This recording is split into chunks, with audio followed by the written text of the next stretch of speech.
अजितदादा जिवंत असताना अजितदादांच्या घराबाहेर ब्लॅक मॅजिक केलं जातं। कदाचित नाशिकचाच जो भोंदू बाबा आहे त्या माध्यमातून दादांच्या घराबाहेर तिथं काळी जादू करण्याचा प्रयत्न नाही तर पूजा करण्याचा प्रयत्न त्या ठिकाणी होतो। मग ती काळी जादू नाही तर तो जो काय पूजा आहे त्याच्या मागे करण्याचं कारण म्हणजे पक्षावर कंट्रोल यावा असं काय होतं का? त्यानंतर 28 तारखेला दुर्दैवी अजितदादांचा ॲक्सिडेंट झाला का घातपात झाला याची चर्चा आणि ते आम्ही सर्वजण शोधतच आहोत। पण योगायोग बघा, दुसऱ्या दिवशी म्हणजे 2 दिवसात पियुष गोयल साहेबांचं स्टेटमेंट येतं।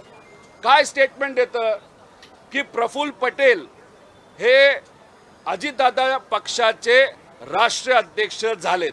ठीक आहे, त्यानंतर ते बोलले की मी चुकून बोललो, पण क्रमवारी बघितलं तर कुठंतरी असं दिसतंय प्रफुल्ल पटेल, सुनील तटकरे आणि काही मोठे इतर पक्षाचे नेत्यांमध्ये कदाचित ह्या सगळ्या गोष्टी आधीच ठरल्या होत्या।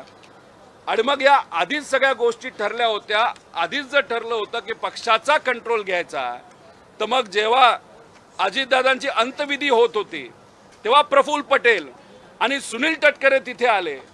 काय हेती गुण तिथे आले होते, त्याच्या मागे 27 तारखेचा बैठकीचा पण काय हेतू होता, का डिले केलं गेलं, हे कुठं ना कुठंतरी त्या ठिकाणी तपास केला गेला पाहिजे असं आमचं त्या ठिकाणी मत आहे।